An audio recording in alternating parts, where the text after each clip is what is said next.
Srećno detinjstvo počinje u lepom vrtiću. Svakom detetu treba dobra škola. Efikasno lečenje počinje u modernoj bolnici. Bezbedna vožnja počinje metrom dobrog puta. Mirna starost počinje plaćanjem poreza na zaradu. Izgradnja bogatijeg društva počinje borbom protiv sive ekonomije. Postupaj odgovorno radi ekonomskog zdravlja. Porez plati da ti se dobrim vrati.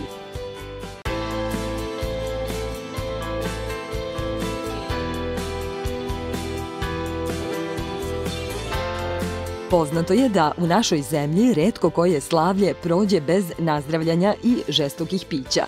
Svi oni koji radosne događaje organizuju treba dobro da razmisle gde će ta pića nabaviti, iz više razloga. Činjenica je da inspektori nekada mesečno zaplene i po nekoliko hiljada litara alkohola. U zajedničkim akcijama MUP-a, Poreske policije i Osnovnog javnog tužilaštva otkrivaju se trgovci gotovih alkoholnih proizvoda sa nerazduženim i falsifikovanim akciznim markicama. Skupa pića koja se nalaze sakrivena po podrumima ili u gepeku automobila u stvari su skupe flaše u kojima se nalaze jeftine kopije. Da li je nekoliko stotina dinara koje možda uštede kupujući na crnom tržištu vredno rizika i šta sve gube oni, a šta svi mi? Zašto nas jeftina kopija na kraju može skupo koštati? Naravno da smo svi na gubitku svaki put kada pristanemo da budemo saučesnici u procvatu sive ekonomije, ali najpre o onim posledicama koje su odmah vidljive. Neuporedivo, najveći gubitak može biti potencijalna opasnost po zdravlje.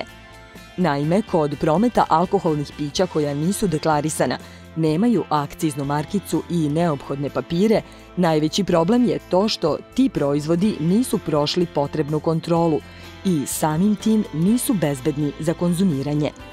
Pošto vam niko ne garantuje šta se u bocama nalazi, dešava se da je piće proizvedeno u neadekvatnim uslovima, da je čuvano na nehigijenskim mestima i da neretko sadrži supstance koje su zabranjene. Nekoliko puta se dešavalo da dođe i do smrtnih slučajeva, o čemu su mediji izveštavali. Nemojte se zavaravati, ni ako trenutno nemate nikakve posledice, one se mogu javiti kasnije, upozoravaju lekari.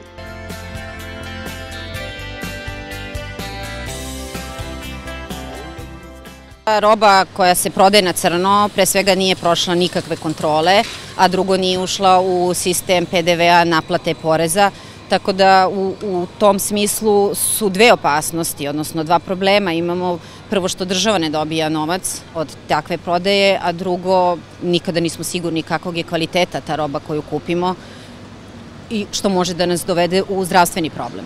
Sve što nije, provereno i što dolazi na tržište tako je rizik za ljudsko zdravlje, pa čak i život, naravno. A ovde često je alkohol u pitanju, domaći alkohol. A kako izgleda kada je sve po zakonu? Proizvođač alkoholnih pića mora da prijavi lokalnoj jedinici Poreske uprave mesto proizvodnog pogona ili otkupa.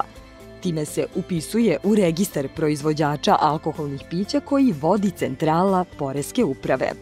Svaki obveznik plaćanja akcize mora da vodi urednu poresku evidenciju o akciznim proizvodima, koja omogućava kontrolu u svakom trenutku. Proizvođači i uvoznici alkoholnih pića moraju na svako pojedinačno pakovanje proizvoda da nalepe akciznu markicu. Zbog nelojalne konkurencije oni su na višestrukom gubitku, ali i ljudi koji rade u njihovim kompanijama. Ne smemo zaboraviti da svi oni koji posluju legalno svakodnevno pune državnu kasu iz koje se finansira ono što nam je svima neophodno. Zbog toga, ali i svih ostalih razloga o kojima je bilo reči, sledeći put kada hoćete da proslavite nešto, nemojte da vam slavlje pokvari jedna nepromišljena kupovina.